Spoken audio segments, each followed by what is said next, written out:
You know it, it's time for another random card. And today we've got Dong Zhao the Tyrant. Okay, very interesting. So this is from Portal 3 Kingdoms, a set many of you have probably never interacted with. So let's back up the clock a little bit. Portal comes out, it's supposed to be an introduction to Magic. It's a very introductory set. It's got a few different things that you'll see here. There's a power and toughness, a sword and shield going on there, a lot of different wordings that happen.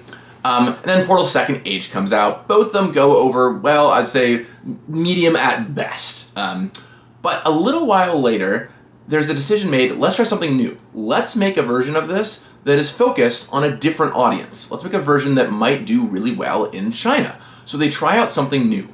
Portal 3 Kingdoms. Now this is based on the story, the romance of the Three Kingdoms, with all kinds of characters from that story and story moments. So to a Western audience, like I don't know a lot of these folks, but if you live over in China perhaps, you know a lot more about this story.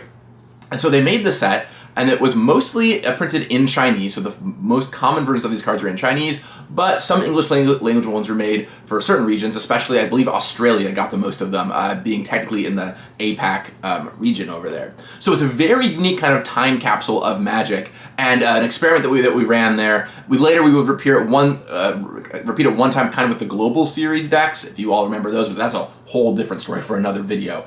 Anyway, in this case with Dong Zhao the Tyrant, what you'll notice on the wording and what makes it so unique is it says when Dong Zhao comes into play, choose one of your opponent's creatures. That creature deals damage to him or her equal to its power, and it has some reminder text about what that means. So it's really trying to be as simple as possible. Now a lot of these cards were just very simple riffs on things, cards taken from Portal 1 or 2 even reimagined, but a couple of them had brand new versions made, like for example Imperial Seal as a riff on Vampiric Tutor, that ended up being of course very hard to obtain. So a very unique look at Magic history here through the eyes of Portal 3 Kingdoms.